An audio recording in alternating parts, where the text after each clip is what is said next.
رب زدني علما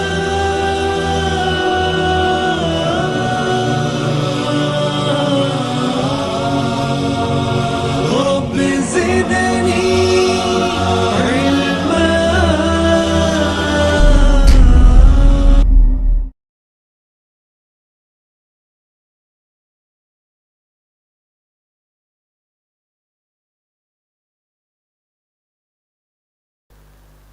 السلام علیکم ورحمۃ اللہ وبرکاتہ. الحمد للہ رب العالمین والصلاة والسلام على اشرف الانبیاء والمرسلین وعلى آلہ واصحابہ اجمعین ومن تبعهم بإحسان الى یوم الدین. اما بعد فقد قال اللہ تبارک وتعالی اعوذ باللہ من الشیطان الرجیم ثم لتسألن یومئذ عن النعیم. وقال النبی صلی اللہ علیہ وسلم کلکم راع وکلکم مسئول عن رعیتی.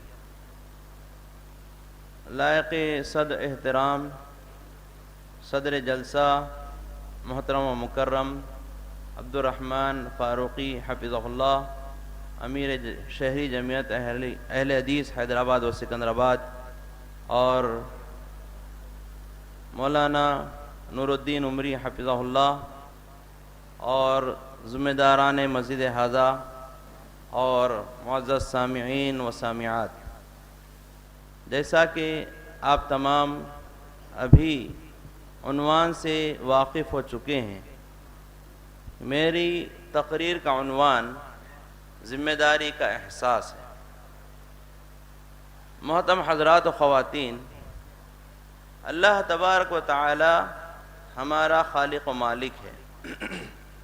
اس نے ہمیں پیدا کیا اور ہماری پیدائش کا مقصد بیان کرتے ہوئے ارشاد فرمایا وَمَا خَلَقْتُ الْجِنَّ وَالْإِنسَ إِلَّا لِيَعْبُدُونِ، کہ میں نے جنوں اور انسانوں کو اس لیے پیدا کیا کہ وہ میری عبادت کریں. معلوم یہ ہوا کہ ہماری پیدائش کا مقصد اللہ تبارک و تعالیٰ کی عبادت کرنا ہے. اللہ تبارک و تعالیٰ نے ہمیں جہاں اس کی عبادت کے لیے پیدا کیا ہے، وہیں ہمیں کئی چیزوں کا ذمہ دار بنایا ہے. ان ذمہ داریوں کو سمجھنا اور ان کو نبھانا اور ان کو انجام دینا ہم میں سے ہر ایک کا حق ہے اور ہم میں سے ہر ایک پر لازم ہے. اگر ہم ان ذمہ داریوں کو نہیں سمجھیں گے اور ان سے کنارہ کشی اختیار کریں گے، انہیں جس طرح نبھانا چاہیے اس طرح نہیں نبھائیں گے، تو اللہ تبارک و تعالیٰ کے پاس اس سلسلے میں باز پرس ہوگی اور ہمیں اس کا جواب دینا ہوگا. اس لیے ہم تمام کے لیے ضروری ہے کہ ہم اپنی ذمہ داریوں کو سمجھیں اور ان ذمہ داریوں کو نبھانے کی اسی طرح فکر کریں جس طرح انبیاء کرام فکر کیا کرتے تھے. محترم حضرات و خواتین، اگر ہم قرآن کریم کو پڑھیں گے، اس کا مطالعہ کریں گے اور اس میں انبیاء کرام کے جو واقعات بیان کیے گئے ہیں، اگر ہم ان میں غور و فکر کریں گے تو انبیاء کرام کی پوری سیرت، پوری زندگی اس بات پر دلالت کرتی ہے کہ وہ اپنی ذمہ داری کو نبھانے میں پورا وقت صرف کر دیا کرتے تھے. قرآن کریم میں کئی نبیوں کے واقعات بیان کیے گئے. مختصر طور پر میں آپ کے سامنے انبیاء کرام کو ذمہ داری کا جو احساس تھا اس کو بیان کرتے ہوئے آج ہمارے اوپر کیا کیا ذمہ داریاں عائد ہوتی ہیں اور ہمیں اسے کس طرح سے نبھانا چاہیے، اس سلسلے میں باتیں بیان کروں گا. محترم حضرات و خواتین، اللہ تبارک و تعالیٰ نے قرآن کریم میں نوح علیہ السلام کا واقعہ بیان کیا ہے.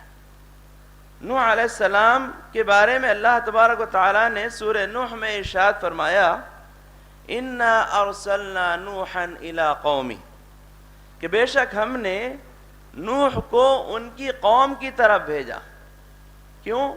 ان انذر قومک، کہ آپ اپنی قوم کو ڈرائیے.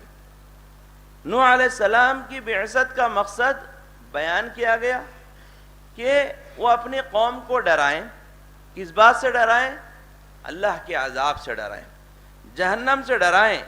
اس بات سے ڈرائیں کہ اگر وہ توحید کو نہیں اپنائیں گے، توحید کو نہیں اختیار کریں گے، ایک اللہ کی عبادت نہیں کریں گے، تو پھر وہ اللہ کے عذاب کے مستحق ہوں گے، اور مرنے کے بعد ان کا ٹھکانہ جہنم ہوگا.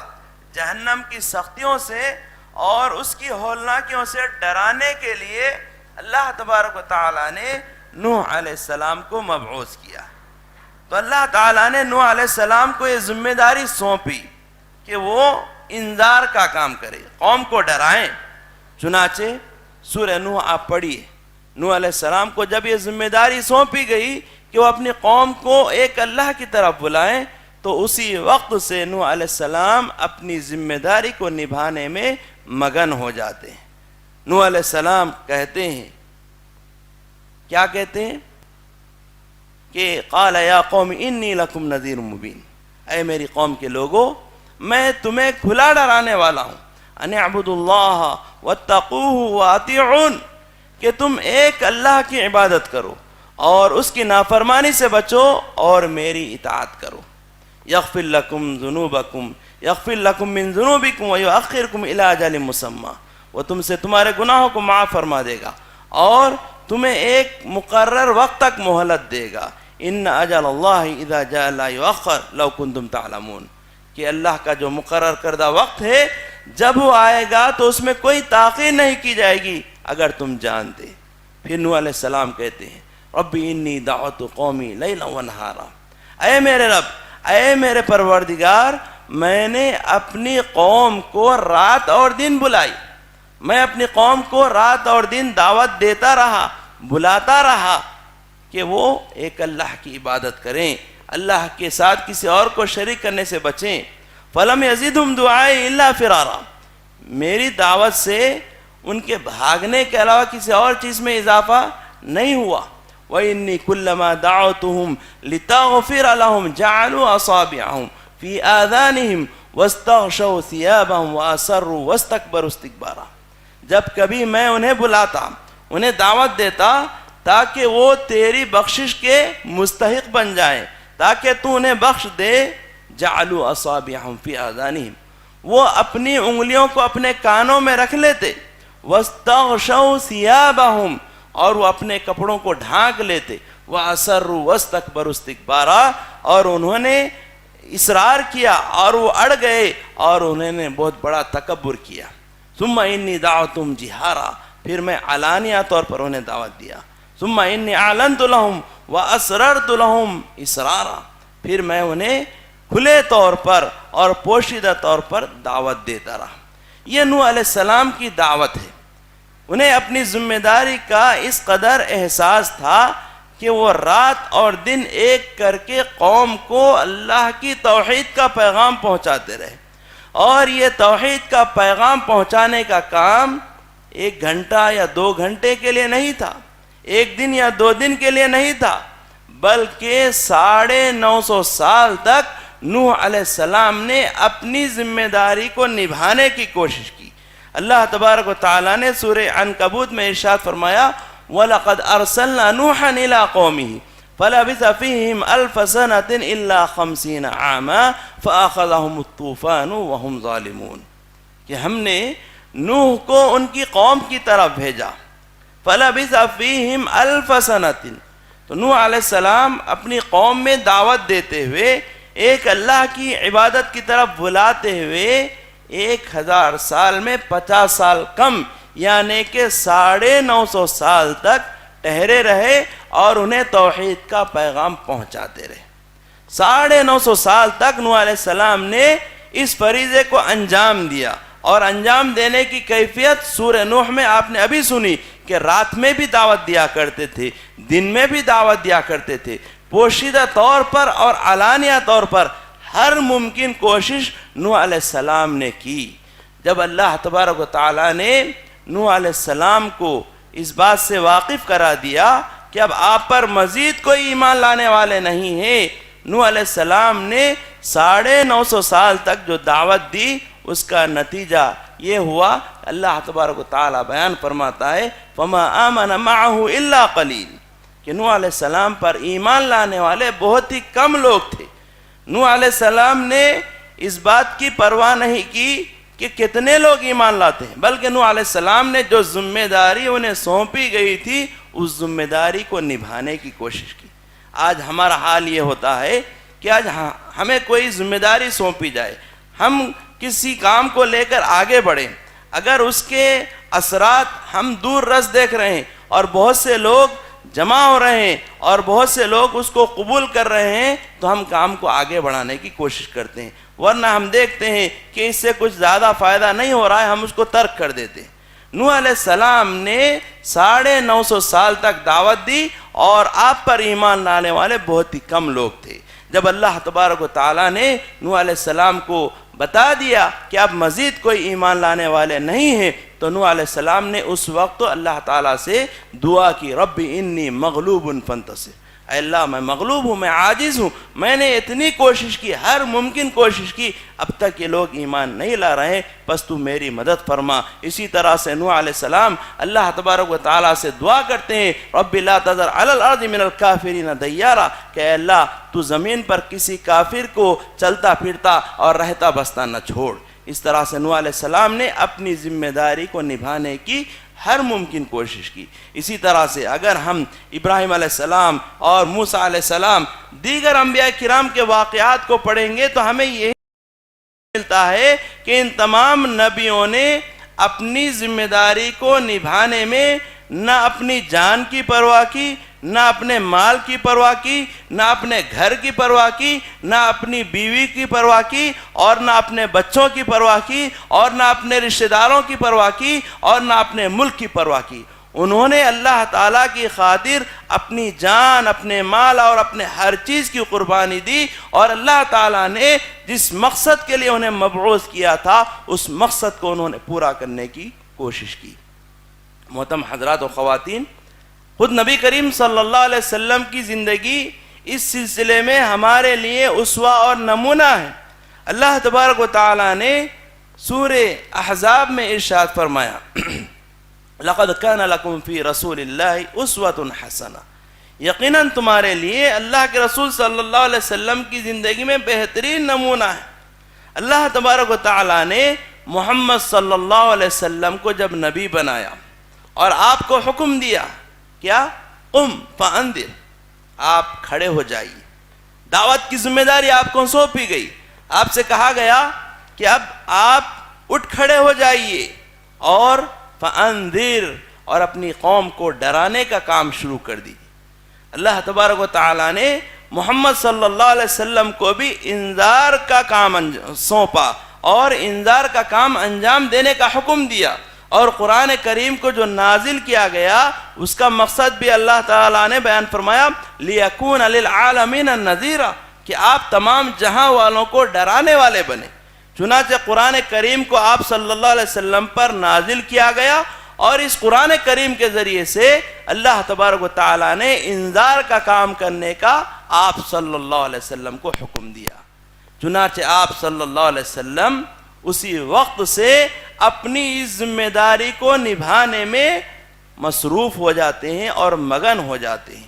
آپ صلی اللہ علیہ وسلم مکہ کے ہر شخص سے ملتے اور وہاں کے لوگوں کو توحید کا پیغام پہنچاتے اور کہتے کہ قولوا لا الہ الا اللہ تفلحون، اے لوگو تم لا الہ الا اللہ کا اقرار کر لو، کامیاب ہو جاؤ گے۔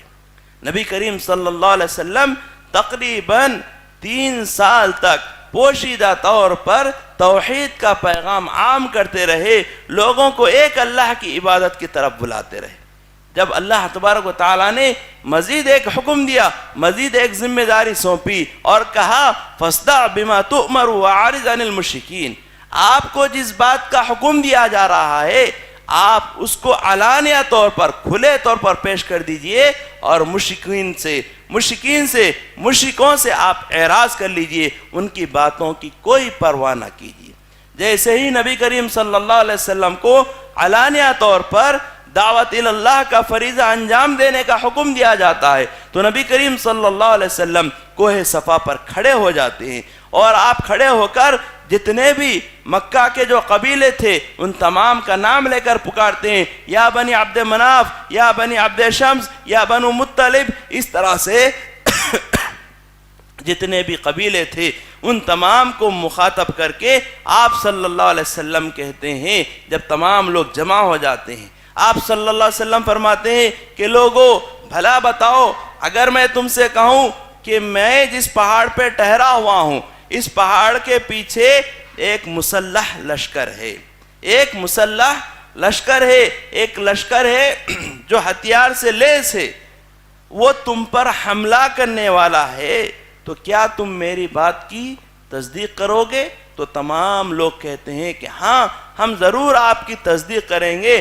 کیوں؟ اس لیے کہ ہم نے کبھی آپ پر جھوٹ کا تجربہ نہیں کیا، آپ کبھی جھوٹ نہیں بولے، آپ ہمیشہ سچ بولا کرتے ہیں، اسی لیے اگر آپ کہیں کہ ایک لشکر ہم پر حملہ کرنے والا ہے تو ہم آپ کی بات کی تصدیق کریں گے۔ تو نبی کریم صلی اللہ علیہ وسلم اس وقت فرماتے ہیں انا النذیر العریان، کہ میں کھلے طور پر تمہیں ڈرانے والا ہوں، ایک عذاب سے ڈرانے والا ہوں کہ اگر تم لا الہ الا اللہ کا اقرار نہیں کرو گے تو پھر اللہ کے عذاب کے مستحق بن جاؤ گے۔ اس وقت سے پوری قوم کے لوگ آپ کے دشمن ہو جاتے ہیں اور آپ کو ہر ممکن تکلیف پہنچانے کی کوشش کی گئی، آپ کو زبانی بھی تکلیفیں دی گئی اور جسمانی بھی تکلیفیں دی گئی، اور اسی طرح سے خود آپ صلی اللہ علیہ وسلم کو نہیں بلکہ آپ صلی اللہ علیہ وسلم کے جو اصحاب تھے، جو ایمان لانے والے لوگ تھے، جو صحابہ کرام تھے، ان کو بھی تکلیفیں دی گئیں، اور ان تمام تکالیف دینے کا مقصد یہ تھا کہ آپ صلی اللہ علیہ وسلم کو اس کام سے روکا جائے۔ لیکن نبی کریم صلی اللہ علیہ وسلم کو اپنی ذمہ داری کا اس قدر احساس تھا کہ آپ نے نہ اپنی فکر کی نہ کسی اور کی فکر کی، بلکہ آپ صلی اللہ علیہ وسلم توحید کا پیغام پہنچاتے رہے، یہاں تک کہ ایک مرتبہ مشرکین اور جو قریش کے بڑے بڑے لوگ تھے وہ آپ کے چچا ابو طالب کے پاس جاتے ہیں اور کہتے ہیں کہ اے ابو طالب، تم اپنے بھتیجے کو روک لو، اپنے بھتیجے کو سنبھال لو۔ کیوں؟ اس لیے کہ تمہارا بھتیجا ہمارے معبودوں کو برا بھلا کہتا ہے، اگر تم اس کو نہیں روکو گے تو وہ اس کا کیا انجام ہوگا اس کو تم جان لو، یعنی کہ ہم سب مل کر تمہارے بھتیجے سے نمٹ لیں گے اور اس کا خاتمہ کر دیں گے۔ جب اس طرح سے مشرکین ابو طالب سے کہتے ہیں تو ابو طالب اپنے بھتیجے محمد صلی اللہ علیہ وسلم کو بلاتے ہیں اور کہتے ہیں کہ بھتیجے، اب پوری قوم کے لوگ میرے دشمن ہو چکے ہیں، میں مزید تکلیف کو برداشت نہیں کر سکتا، میں مزید تیری مدافعت نہیں کر سکتا، میں مزید تیرا بچاؤ نہیں کر سکتا، لہذا تو اس کام سے باز آ جا۔ اس وقت نبی کریم صلی اللہ علیہ وسلم اپنی ذمہ داری کا احساس دلاتے ہوئے، اپنی ذمہ داری کا احساس کرتے ہوئے کہتے ہیں کہ اے چچا جان، یہ لوگ اگر میرے ایک ہاتھ میں، میرے دائیں ہاتھ میں سورج اور بائیں ہاتھ میں چاند بھی لا کر رکھ دیں تو میں اس کام سے باز آنے والا نہیں ہوں، میں اس کام کو ضرور انجام دوں گا۔ نبی کریم صلی اللہ علیہ وسلم نے اپنی ذمہ داری کا اس قدر احساس کیا۔ آپ کو زبانی تکلیفیں دی گئی، آپ کو پاگل کہا گیا، دیوانہ کہا گیا، جھوٹا کہا گیا، شاعر کہا گیا، لیکن آپ صلی اللہ علیہ وسلم نے ان باتوں کی پرواہ نہیں کی۔ اگر آپ صلی اللہ علیہ وسلم کے مقام پر ہم ہوتے، اگر کوئی ہم کو گالی دیتا، کوئی پاگل کہتا، کوئی دیوانہ کہتا تو ہم جو ہے اس سے الجھ جاتے، اس سے لڑ لیتے اور یہ دیکھتے کہ لوگ ہمیں برا بھلا کہتے ہیں، ہم اس کام سے باز آ جاتے۔ لیکن نبی کریم صلی اللہ علیہ وسلم نے اللہ کی خاطر ان تمام باتوں کو سنا اور برداشت کیا، اور آپ نے ان باتوں کی پرواہ نہیں کی اور اپنے کام میں لگے رہے۔ اسی طرح سے آپ کو جسمانی تکلیفیں دی گئی، آپ جب نماز پڑھ رہے ہوتے تو آپ کے اوپر لا کر اونٹ کی اوجھڑی رکھ دی جاتی جس کی وجہ سے آپ اٹھ نہیں پاتے، لیکن آپ صلی اللہ علیہ وسلم نے اس تکلیف کو بھی برداشت کیا اور اپنے کام میں لگے رہے۔ یہاں تک کہ جب مکہ کے لوگ آپ پر ایمان نہیں لا رہے تھے تو آپ صلی اللہ علیہ وسلم نے اپنی ذمہ داری کو نبھانے کی خاطر مکہ سے باہر طائف کا سفر کیا، اور طائف کے لوگوں نے آپ صلی اللہ علیہ وسلم کے ساتھ جو سلوک کیا ہم میں سے اکثر لوگ جانتے ہوں گے۔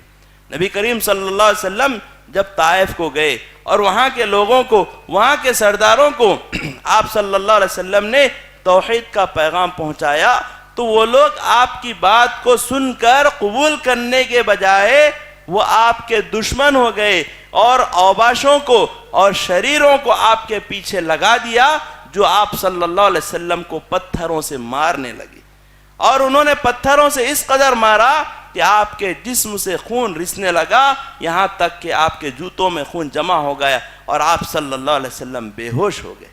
اس قدر آپ کو تکلیفیں دی گئی، لیکن آپ صلی اللہ علیہ وسلم اپنی ذمہ داری میں لگے رہے اور اپنی ذمہ داری کو نبھانے کی آپ صلی اللہ علیہ وسلم کوشش کرتے رہے۔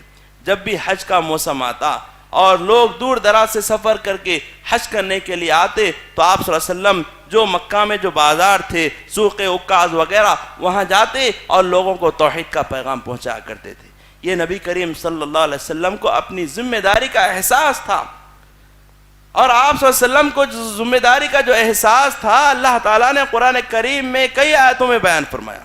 سورہ شعراء میں اللہ تعالیٰ نے فرمایا لعلک باخع نفسک الا یکونوا مؤمنین، شاید کہ آپ اپنے آپ کو ہلاک کر لیں گے اس بات کی بنا پر کہ لوگ ایمان نہیں لا رہے۔ سورہ کہف میں کہا گیا فلعلک باخع نفسک علی آثارہم ان لم یؤمنوا بہذا الحدیث اسفا، شاید کہ آپ اپنے آپ کو ان کے پیچھے ہلاک کر دیں گے اس بات کی بنیاد پر کہ یہ لوگ اس حدیث پر یعنی قرآن کریم پر ایمان نہیں لا رہے، افسوس کرتے ہوئے آپ صلی اللہ علیہ وسلم اپنے آپ کو ہلاک کر دیں گے۔ آپ صلی اللہ علیہ وسلم کی یہی فکر تھی، یہی کوشش تھی کہ آپ توحید کا پیغام ساری انسانیت تک پہنچائے اور تمام کے تمام لوگ ایمان لے آئے، اسلام میں داخل ہو جائیں۔ اللہ تبارک و تعالیٰ نے سورہ یونس میں آپ صلی اللہ علیہ وسلم کی اس کیفیت کو بیان کرتے فرمایا وَلَوْ شَاءَ رَبُّكَ لَآمَنَ مَنْ فِي الْأَرْضِ كُلُّهُمْ جَمِيعًا، اگر آپ کا رب چاہتا تو زمین میں جتنے لوگ ہیں سب کے سب ایمان لے آتے۔ أَفَأَنْتَ تُكْرِهُ النَّاسَ حَتَّى يَكُونُوا مُؤْمِنِينَ، کہ آپ لوگوں کو مجبور کرو گے کہ یہاں تک کہ وہ ایمان لے آئیں۔ آپ صلی اللہ علیہ وسلم کی یہ کیفیت تھی، آپ یہ چاہتے تھے کہ تمام کے تمام لوگ ایمان لے آئیں، اور لوگوں کے ایمان نہ لانے سے آپ کو تکلیف ہوتی تھی، آپ کو رنج ہوتا تھا۔ اسی لیے سے اللہ تبارک و تعالیٰ نے قرآن کریم میں کئی آیتوں میں بیان فرمایا وَلَا تَكُنْ فِي ضَيْقٍ مِّمَّا يَمْكُرُونَ، یہ لوگ جو سازشیں کرتے ہیں، یہ لوگ جو ایمان نہیں لاتے ہیں، یہ آپ کی جو بات نہیں قبول کرتے ہیں، آپ اس کی وجہ سے تنگی میں مبتلا نہ ہو، آپ پریشان نہ ہو، رنجیدہ نہ ہو، کبیدہ خاطر نہ ہو، بلکہ آپ اپنے کام میں لگے رہیں۔ محترم حضرات، نبی کریم صلی اللہ علیہ وسلم کو اپنی ذمہ داری کا احساس جہاں آپ کو اپنی دنیاوی زندگی میں تھا، وہیں پر اخروی زندگی کے بارے میں بھی آپ صلی اللہ علیہ وسلم کو اپنی ذمہ داری کا احساس تھا۔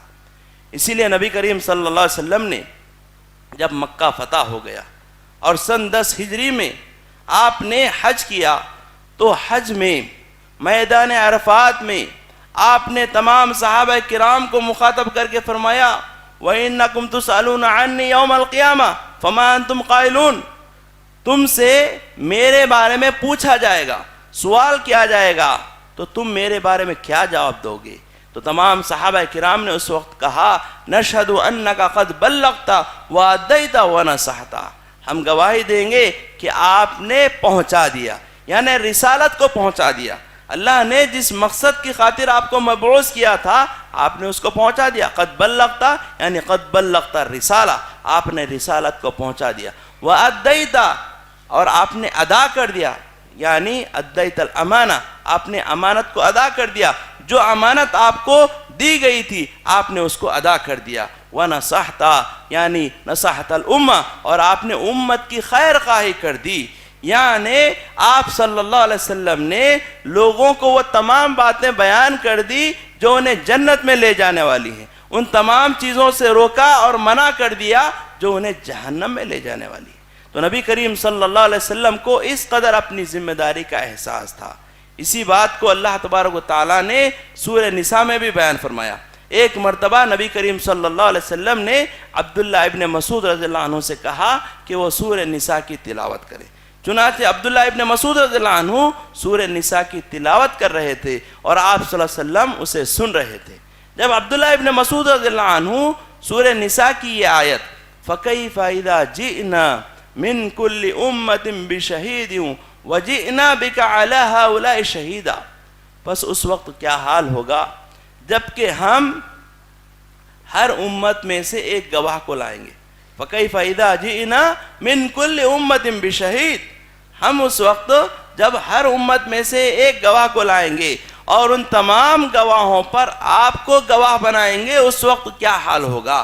تو آپ صلی اللہ علیہ وسلم اپنی ذمہ داری کا احساس کرتے ہوئے اس وقت گواہی کی فکر کرتے ہوئے رونے لگے اور آپ کی آنکھوں سے آنسو جاری ہو گئے، یہاں تک کہ صحابہ عبداللہ ابن مسعود رضی اللہ عنہ سے کہتے ہیں کہ خاموش ہو جاؤ۔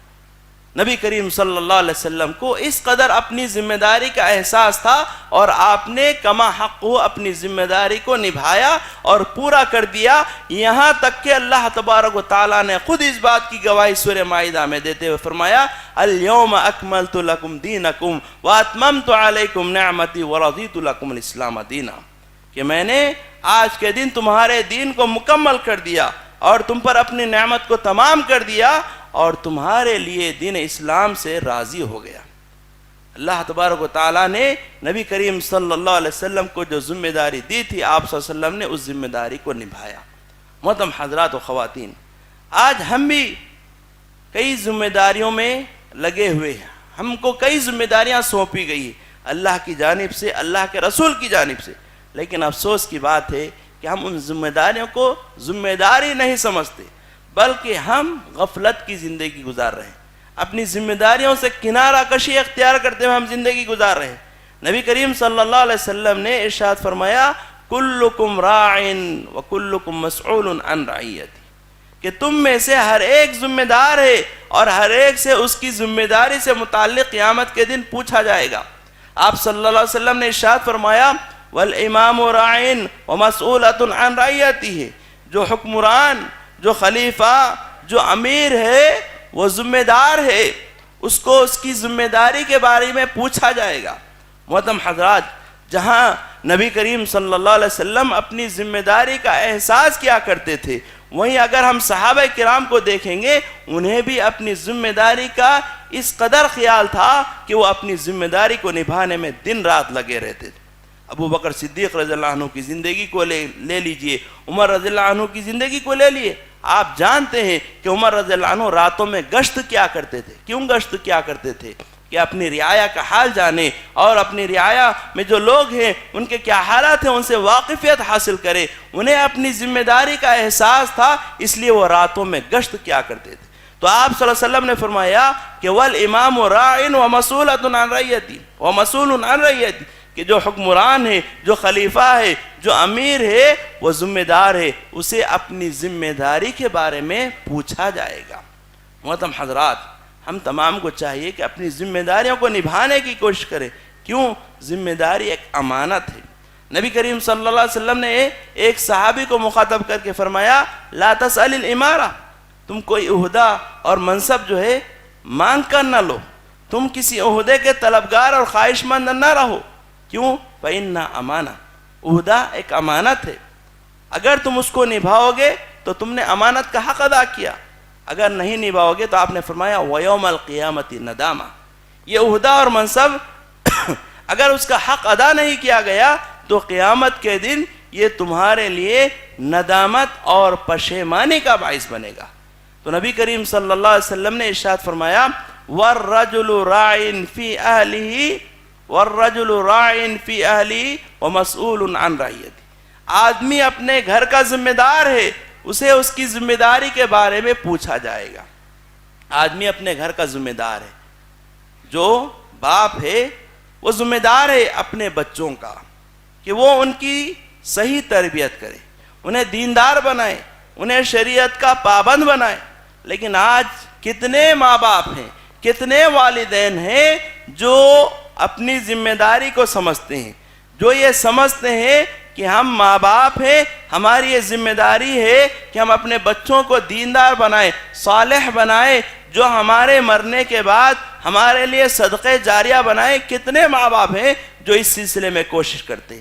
اکثر لوگوں کا حال آپ دیکھیے، اکثر لوگوں کا حال آپ دیکھیے کہ بچہ جیسے ہی بڑا ہوتا ہے اور بولنے کے قابل ہو جاتا ہے، چلنے پھرنے کے قابل ہو جاتا ہے، ہر ماں باپ کی یہی فکر ہوتی ہے کہ بچے کو کون سے اسکول میں داخل کیا جائے، کس اسکول میں بچے کا اور بچی کا داخلہ کرایا جائے تاکہ وہ اچھے سے اچھا پڑھے اور بڑا ہو کر وہ ڈاکٹر بنے، انجینئر بنے، بہرحال دنیاوی اعتبار سے وہ ترقی کرے، زیادہ سے زیادہ کمائے اور خوشحال زندگی گزارے۔ اکثر لوگوں کا یہی حال ہے۔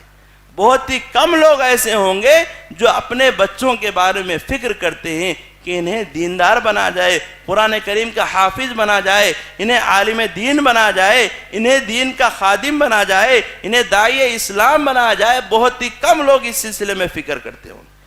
نبی کریم صلی اللہ علیہ وسلم نے والدین کو حکم دیتے ہوئے فرمایا کہ وہ اپنے بچوں کی صحیح تربیت کرے، انہیں نمازوں کا پابند بنائیں۔ آپ صلی اللہ علیہ وسلم نے ارشاد فرمایا مروا اولادکم بالصلاۃ وہم ابناء 7 سنین، کہ تم اپنے بچوں کو نماز کا حکم دو جبکہ وہ 7 سال کے ہو جائیں۔ حضرات و خواتین، یہاں ایک بات غور کرنے کی، 7 سال کی عمر میں کوئی بچہ اور بچی اسلامی احکام کے مکلف نہیں ہوتے۔ کیوں؟ اس لیے کہ شریعت کے جتنے بھی احکام ہیں، نماز، روزہ، زکوٰۃ، حج وغیرہ، اس کے مکلف بالغ لوگ ہوتے ہیں، عقل مند رکھنے والے لوگ ہوتے ہیں۔ تو کوئی بھی بچہ اور بچی 7 سال کی عمر میں بالغ نہیں ہوتے، لیکن نبی کریم صلی اللہ علیہ وسلم نے جو والدین ہیں انہیں حکم دیتے ہوئے فرمایا کہ تم اپنے بچوں کو نماز کا حکم دو جبکہ وہ 7 سال کی عمر کو پہنچ جائیں۔ پھر آپ نے فرمایا وَاضْرِبُوهُمْ عَلَيْهَا وَهُمْ أَبْنَاءُ 10 سنین، اور جب وہ 10 سال کے ہو جائیں تو انہیں مار کر جو ہے نماز کا حکم دو، مار کر نماز پڑھاؤ اگر وہ نماز نہیں پڑھ رہے۔ تو یہ آپ صلی اللہ علیہ وسلم نے سرپرستوں کو کیوں حکم دیا کہ وہ بچوں کی صحیح تربیت کرے، انہیں دیندار بنائیں، انہیں شریعت کا پابند بنائیں۔ محترم حضرات، ہم تمام کو چاہیے کہ ہم اپنے بچوں کی فکر کریں، ان کے مستقبل کی فکر دنیاوی اعتبار سے نہ کرے بلکہ اخروی اعتبار سے کرے کہ ہمارا بچہ کیا کر کے آخرت میں کامیابی حاصل کرنے والا ہے، کیا کر کے عذاب قبر سے بچنے والا ہے، کس عمل کی بنیاد پر وہ جہنم سے بچنے والا ہے، جنت میں داخل ہونے والا ہے۔ ہم اس کی فکر کریں نہ کہ دنیا کی فکر۔ کیوں؟ دنیا تو ہمیں ملنے والی ہے۔ اللہ تعالیٰ دنیا سے ہر ایک کو نوازتا ہے، کافر کو بھی نوازتا ہے، مومن کو بھی نوازتا ہے، جو فرما بردار ہے اس کو بھی نوازتا ہے، جو نافرمان ہے اس کو بھی نوازتا ہے۔ دنیا جس کے بارے میں اللہ تعالیٰ نے جس قدر لکھ دیا ہے اتنی ہی ملے گی، اس سے زائد نہیں ملے گی۔ لہٰذا ہم اپنی اولاد کو دنیا کی خاطر جو ہے برباد نہ کریں، ان کی آخرت کو تباہ اور فنا نہ کریں۔ جس طرح نبی کریم صلی اللہ علیہ وسلم نے مرد کو ذمہ دار قرار دیا، وہیں عورت کو بھی ذمہ دار قرار دیتے آپ نے فرمایا وَالْمَرْأَةُ رَاعِيَةٌ فِي بَيْتِ زَوْجِهَا وَوَلَدِهِ، عورت اپنے شوہر کے گھر کی اور اس کی اولاد کی ذمہ دار ہے۔ عورت یعنی کہ جو بیوی ہے وہ شوہر کے گھر کی اور اس کی اولاد کی ذمہ دار ہے۔ شوہر کے گھر کی ذمہ دار یہ ہے کہ شوہر کی غیر موجودگی میں اس کے گھر میں کسی اور کو داخل ہونے نہ دے۔ شوہر جس کے آنے کو ناپسند کرتا ہے، جو غیر محرم ہے، اسے شوہر کے گھر میں داخل نہ ہونے دے۔ اور اسی طرح سے شوہر کی غیر موجودگی میں اپنی عزت و عفت کی حفاظت کرے، اپنی عصمت و ناموس کی حفاظت کرے، اور شوہر کے جو بچے ہیں ان کی تربیت کرے۔ کیوں؟ اس لیے کہ شوہر بیوی اور بچوں کی خاطر صبح نکل جاتا ہے تاکہ کچھ کما کر لائے اور بیوی کا پیٹ پالے، بچوں کا پیٹ پالے، بیوی کا پیٹ بھرے، بچوں کا پیٹ بھرے، بچوں کو کھلائے، بیوی کو کھلائے۔ اس فکر میں صبح ہوتے ہی شوہر جو ہے نکل جاتا ہے۔ تو بیوی کی یہ ذمہ داری ہوتی ہے کہ وہ بچوں کی صحیح تربیت کرے۔ لیکن افسوس صد افسوس، آج ہم میں سے اکثر لوگوں کے گھروں میں ٹی وی کی شکل میں ایک شیطان موجود ہے، جس میں اکثر عورتیں مصروف اور مگن ہو جاتی ہیں اور بچوں کی تربیت کی کوئی فکر نہیں ہوتی۔ ابھی آپ کے سامنے ایک چھوٹا سا بچہ اللہ تعالیٰ کے جو اسماء حسنہ ہیں بیان کیا، اس کے اندر یہ کیفیت کیسے پیدا ہوئی، اس بچے نے یہ نام کیسے یاد کیے؟ اس کے ماں باپ نے اس کے بارے میں کوشش کی، فکر کی کہ بچے کو دیندار بنا جائے۔ تو اس چھوٹا سا بچہ اللہ تعالیٰ کے مکمل جو 99 نام ہیں ترجمے کے ساتھ آپ کے سامنے بیان کیا۔ اگر ہم میں سے ہر ایک یہی فکر کریں گے، اپنے بچوں کو دیندار بنائیں اور اسی طرح سے دین کا پابند بنائیں، تو آج معاشرے میں جو فتنہ اور فساد ہے وہ تمام کے تمام فتنہ اور فساد ختم ہو جائے گا اور معاشرہ امن اور سلامتی کا گہوارہ بن جائے گا۔ محترم حضرات اور خواتین، نبی کریم صلی اللہ علیہ وسلم نے ارشاد فرمایا کہ والخادم مسئول والخادم راع فی مال سیدہ، کہ جو غلام ہے، جو کام کرنے والا ہے، مزدور ہے، وہ اپنے مالک کے مال کا ذمہ دار ہے اور اسے اس ذمہ داری کے بارے میں پوچھا جائے گا۔ پھر آخر میں آپ صلی اللہ علیہ وسلم نے فرمایا وَكُلُّكُمْ رَاعٍ وَمَسْئُولٌ عَنْ رَعِيَّتِهِ، تم میں سے ہر ایک ذمہ دار ہے، ہر ایک سے اس کی ذمہ داری کے بارے میں پوچھا جائے گا۔ یہ ذمہ داریاں اپنی جگہ ہے، اس کے علاوہ جتنے بھی دینی احکام ہیں وہ ہمارے ذمے ہیں، انہیں ادا کرنا، انہیں انجام دینا یہ ہماری ذمہ داری ہے۔ نماز فرض ہے، ہم جانتے ہیں، فرض کا مطلب ہی ہے کہ ہمارے اوپر یہ لازم ہے، یہ ہمیں ذمہ داری دی گئی ہے کہ ہم ادا کریں۔ لیکن ہم میں سے کتنے لوگ ہیں جو نماز کو اپنی ذمہ داری سمجھتے ہیں، جو نماز کو 5 وقتہ ادا کرنے کی کوشش کرتے ہیں؟ اکثر لوگ اس سے غافل ہو جاتے ہیں۔ اسی طرح سے دینی تعلیم حاصل کرنا یہ ہمارے اوپر نبی کریم صلی اللہ علیہ وسلم نے فرض قرار دیا۔ آپ نے فرمایا طلب العلم فریضۃ علی کل مسلم، کہ علم کا حاصل کرنا ہر مسلمان پر فرض ہے۔ تو علم حاصل کرنا یہ ہماری ذمہ داری ہے۔ ہم جاہل بن کر زندگی نہ گزاریں اور ہم اندھے بن کر زندگی نہ گزاریں اور والدین کا دیکھا دیکھی ہم عمل نہ کریں، بلکہ علم حاصل کریں۔ کیوں؟ اس لیے کہ کسی بھی عمل کے صحیح ہونے کے لیے علم کا ہونا ضروری ہے۔ علم کے بغیر کوئی عمل صحیح نہیں ہو سکتا۔ اس لیے ہم تمام پر لازم ہے کہ ہم علم حاصل کریں اور باپ دادوں کی اندھی تقلید میں مبتلا نہ ہوں۔ آج اکثر لوگوں کا معاملہ یہ ہے کہ علم سے دوری اختیار کرتے، خصوصاً دینی تعلیم سے کنارہ کشی اختیار کرتے ہیں، صرف دنیاوی تعلیم کو اہمیت دیتے ہیں۔ آج کتنے مسلمانوں میں فرقے بن چکے ہیں، کوئی حنفی ہے تو کوئی شافعی ہے، کوئی مالکی ہے، کوئی حنبلی ہے، کوئی نقشبندی ہے، کوئی سہروردی، اس طرح سے، اور ہر ایک اپنے اپنے دائرے میں مگن ہو چکا ہے۔ کوئی یہ نہیں سوچتا کہ ان میں کون صحیح ہے، کون برحق ہے، اس میں حق کیا ہے، ہم جو عمل کر رہے ہیں یہ کہاں تک درست ہے، یہ جاننا ہر ایک کی ذمہ داری ہے۔ اللہ تبارک و تعالیٰ نے ہمیں جو عقل عطا کیا ہے، فہم عطا کیا ہے، دل عطا کیا ہے، سوچنے اور سمجھنے کی جو قابلیت عطا کیا ہے، اس لیے عطا کیا ہے کہ ہم اندھے بن کر زندگی نہ گزاریں، بلکہ ہم حق کیا ہے اس کو جانیں اور حق کو اپنائیں، حق کو قبول کریں۔ تو محترم حضرات اور خواتین، ذمہ داری کا احساس ہم تمام کو کرنا ہے اور ہم اپنی ہر ذمہ داری کو سمجھتے ہوئے اس کو نبھانے کی کوشش کریں۔ عہدہ یہ ایک ذمہ داری ہے، اس کو نبھانے کی کوشش کریں۔ اسی طرح سے اور بھی کئی ذمہ داریاں ہیں جسے ہمیں سمجھ کر انہیں انجام دینے اور نبھانے کی کوشش کرنا چاہیے۔ چونکہ وقت بہت ہو چکا ہے اور فضیلت الشیخ نور الدین عمری حفظہ اللہ بھی یہاں پر تشریف فرمائے، انشاءاللہ بھی ان کا بھی خطاب ہوگا اور امیر محترم بھی انشاءاللہ آپ کے سامنے خطاب کریں گے۔ میں اس سلسلے میں مزید کچھ باتیں کہے اپنی جگہ لیتا ہوں۔ اللہ تبارک و تعالیٰ سے دعا گو ہوں کہ اللہ تبارک و تعالیٰ ہم تمام کو اپنی ذمہ داریوں کو سمجھنے کی توفیق عطا فرمائے۔ اللہ تبارک و تعالیٰ ہم تمام کو جو احکام ہم پر فرض کیے گئے انہیں ذمہ داری سمجھتے ہوئے انہیں نبھانے کی اور انجام دینے کی توفیق عطا فرمائے۔ اللہ تبارک و تعالیٰ ہم تمام کو اپنی اولاد کی صحیح تربیت کرنے کی توفیق عطا فرمائے۔ اللہ تبارک و تعالیٰ جس طرح کی بھی ہم ذمہ دار بنے ہوئے ہیں، ہم چاہے چھوٹے سے چھوٹے عہدے پر ہوں، چھوٹی سی چھوٹی ذمہ داری ہمیں دی گئی ہے، ہمیں اس کو سمجھتے ہوئے